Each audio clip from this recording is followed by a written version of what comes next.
Hey everybody, Chris here from It's Meat Made, and today I am diving into the 3 different methods of how you can cure your resin 3D prints. I'm going to be talking about the thrifty way, the professional way, and a more natural approach. And in each one of these methods, I am going to explain to you the cost behind each one, the effectiveness of it, and how much work does each one of these take? So by the end of this video, you are going to have the confidence and you're going to have the knowledge that you need to be able to find the right method that suits your needs to be able to cure your resin 3D prints to get beautiful results. So let's go ahead and get into this video. So let's take a quick minute first and explain the curing process of UV resin when it comes to resin 3D printers or SLA printers. Now, this is UV resin. This is Elegoo's 8K Space Gray resin, and this is what I printed a good chunk of the Deadpool right here beside me. Now, this stuff is UV sensitive, which means it reacts to UV light or ultraviolet light. Now, at the bottom of a resin 3D printer, there is a UV light or ultraviolet light screen. This turns on for a determined amount of time, and then it turns off when the resin is in there. So this is actually curing one thin layer of resin. And when that cures, the build plate lifts up, then it comes back down, leaving a slight gap, and then the light turns on again, curing that next layer. And that is a process that's repeated hundreds of times and even thousands of times depending on how big of a print you have. So when it's all over, you actually have a resin 3D print on your build plate and it's ready to take off. Now the big thing here is after it's done 3D printing, it's not fully cured. The resin needs to be fully cured. This is only partially cured to be able to get it in that solid state. And this is great for us to clean it and everything like that, but you're going to have to cure your prints. But before you cure your prints finally, you have to ensure that you've washed them properly. And in last week's video, I went over all of the ways for you to wash your 3D prints properly. But I'll go ahead and put a link to that video right up here for you so you can watch that one. But after that's all done, and all of your prints are dried off, and that is the key here. Do not cure any of your prints when they're still wet from the IPA or water or whatever it might be. So just to set a base level of where we're at when we're curing all of our prints, I have done all of the things I previously mentioned. I've went ahead and taken off all of the supports of my models as well as washing them. I have washed them in all of the same methods that I showed you last week. And also, this model is from Nom Nom Figures. They do some awesome 3D models, and I love printing their little chibis that they do. But I will go ahead and put a link to this model in the description for you too if you're interested in what they make. So once all of my prints were all cleaned off and dried properly, I was ready to get started curing these prints. So getting into the first method. Now, this one is the most affordable method that there is, and that's using what everyone has access to for free, and that is the sun. Now, the sun, it can naturally cure your 3D prints because it has UV light in the sunbeams. Now, the one thing that you can get that will make it a lot easier on you is getting some type of turntable. I'm a big fan of the solar-powered turntables. That way, it's not costing you much of anything except for to buy these. And I think I got mine for around $10 US dollars, and it's worked great. The nice thing about this is if it's not bright enough, there's actually a little battery compartment in here that you can put a battery in and it will just turn automatically for you. The thing is great because you can see it's turning my coffee even in the lights of my studio. It doesn't need like high-powered sunlight to be able to work. So if you're looking for a nice little turntable for your 3D prints, this is a really nice one. Now, the reason why it's nicer to have a turntable, because if there is no turntable, the sunlight is just coming down on the side of your model, like right here, and that's it. And there's still another side that it's not getting as much light.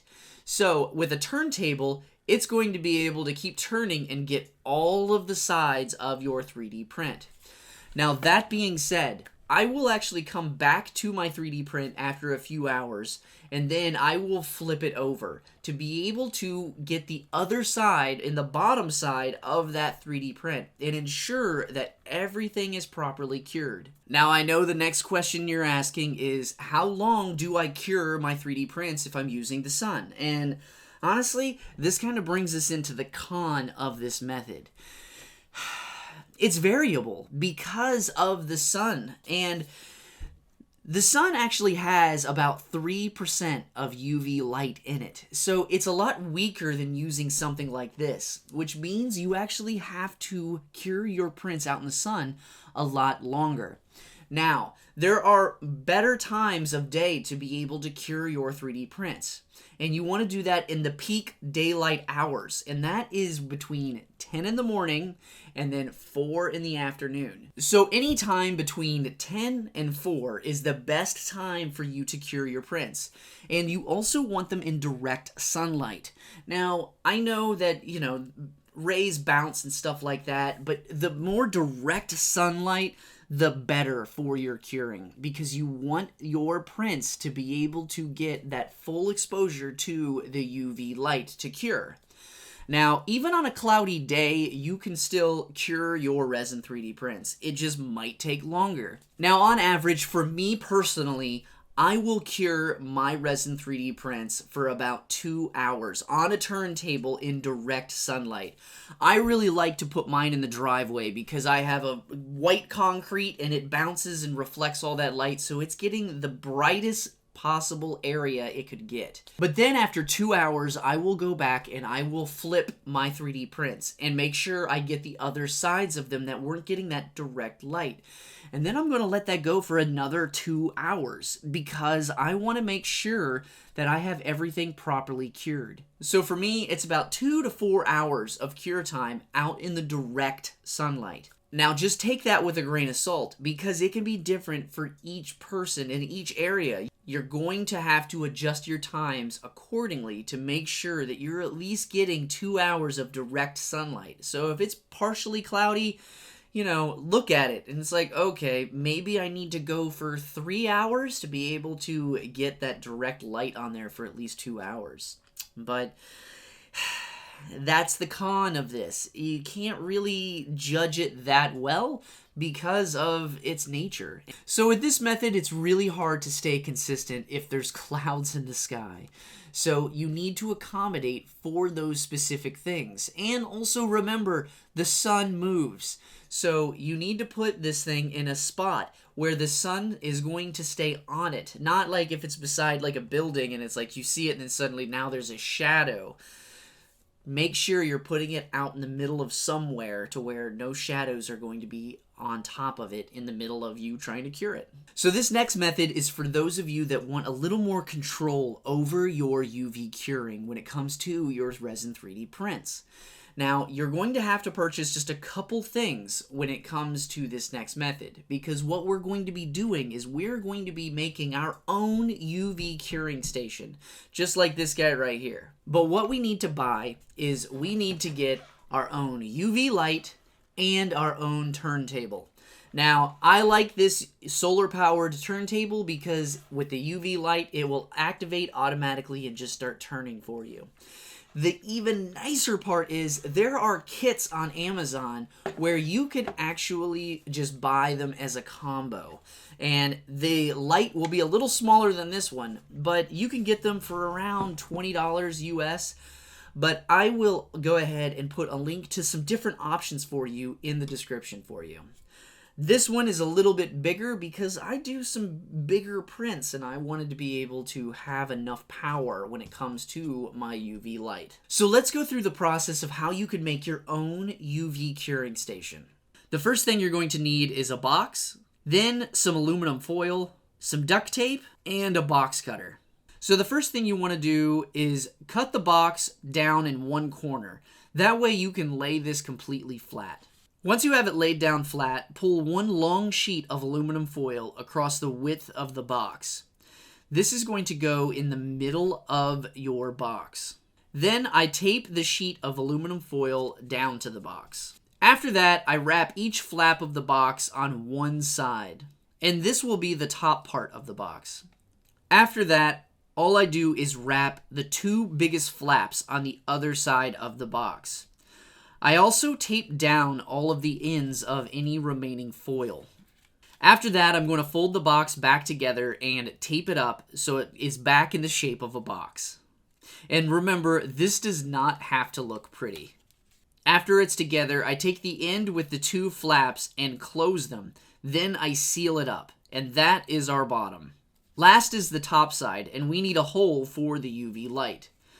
So first, I set down my UV light and mark it with a Sharpie. Then I use that as my guide, and I cut inside of that box because I want this hole smaller than my UV light. Once it's cut, all I do is I clean up all of the edges with some tape. And all I'm doing is making sure that every single edge is taped up really nicely because I am going to be opening and closing this a lot and I don't want the foil just falling off. Then I'm going to lay my UV light down to make sure that it can lay flat. So once you have your box assembled, all you need to do is take your little turntable, whichever one you have, and just set it down there in the middle of the box. Then set your prints on top of that. And the last thing, you're just going to set your UV light right on top where you cut that hole. And then turn it on. And then the UV light will go ahead and make that solar-powered turntable start spinning and getting a good rotation. And that aluminum foil is going to bounce all of that UV light all around on that print. Now, one of the things that I like to do is I like to have a little egg timer. And I will set it for about 10 minutes. When I'm done with it, I will open it up, then I will turn it upside down, and then I will do that with it, and then run it for another 10 minutes. The one thing that I have found, the UV lights that you buy for this, they're just not as powerful as a cure station. Something about these cure station lights, they are super powerful and they cure your prints really quickly. Now, the one thing I will say, when you're dealing with these lights, you do not want to look directly at the lights. You do not want to see any of that purple light whatsoever. It is not good for your eyes, and you want to make sure that you are always keeping this turned off and you're only turning it on when it's completely sealed and pointing inside the box. You just don't want to be exposing your eyes to any of that UV light because it can just be harmful to you over time. Now, one of the biggest benefits to having your own cure station is the size. Sometimes you're going to be printing some really big things depending on the resin printer you have. And sometimes fitting them in a UV cure station, they don't fit sometimes depending on what you have. So having a box, fantastic to have because you can literally just get a bigger box and then line it with foil like we already did with the other box. So even though one of the cons is it's just not as powerful as a cure station, it still does the job just as good. It just takes a little longer, and at least that's what I found. I will typically have them for about 10 minutes on each side, and then it is wonderful. And you can always cure it a little longer if you have a smaller light. That means there's not enough UV light getting on it. With something like this, there's a lot of UV light hitting it, so it doesn't take as long. Now I'll throw this extra tidbit out because I have seen this in the past by other people making their own cure stations, and they have actually used mirrors. So they'll actually take those tile mirrors and then get 6 of them and make a box of them and then cut a hole in it and then put that light right on the top. And it's almost like a hinged lid. I've seen some really cool stuff of people getting super creative when it comes to making your own cure stations. I would recommend you doing some Google searching and try to find some cool plans out there because there's also plans that you can 3D print different boxes and things like that to be able to make your own cure stations. At the end of the day, it really doesn't matter whether you've created this amazing looking cure station or you have an ugly looking box like mine, because they both do the trick. The main goal here is, are you curing your 3D prints? If it's yes, then I don't care if it looks like crap. As long as it works, and I'm happy for that. All right, real quick, I just gotta say thank you. Thank you to all of these amazing people for supporting me on Patreon this month. If you want to be like these awesome people, you will get exclusive access to my private Discord channels where we talk about painting, 3D printing, and everything in between. And you'll also get access to all of my behind-the-scenes content of what I'm working on and what's coming up. So, if you're interested, I'll put a link below for you. Other than that, let's get back to the video. Alright, so the last method, obviously, it's the professional method. The professional method, in my opinion, this is the way to go. If you have a little extra change in your pocket and you have the money to invest in a cure station, I don't think you're going to regret your decisions, because a cure station is fantastic. And I will tell you this before I even get into the real benefits. Consistency. Consistency is the big thing here. Because when you are dealing with a cure station, it is rotating and getting a consistent, even amount of light on your 3D prints. And the lights in cure stations are a lot more powerful. At least that's what I've experienced. Because I can get something cured a lot faster in a cure station than I can in a DIY box or even the sun. So, cure stations are really nice. Now, when it comes to cure stations, there are two different types. There are standalone cure stations, and they're usually wash and cure stations. Then there's a combo, which is wash and cure in the same unit. Now, I have an Anycubic wash and cure station, and I've used it a long time, and I've put it through its paces, but there is something to be said about the separate standalone units, because I just feel like the combo units do okay at each thing, but the standalone units do great at the specific thing that they're supposed to do. Because when it comes to my Anycubic wash and cure station, I have accidentally hit cure instead of wash, and then it's lighting up my alcohol, and then it basically just instantly becomes murky.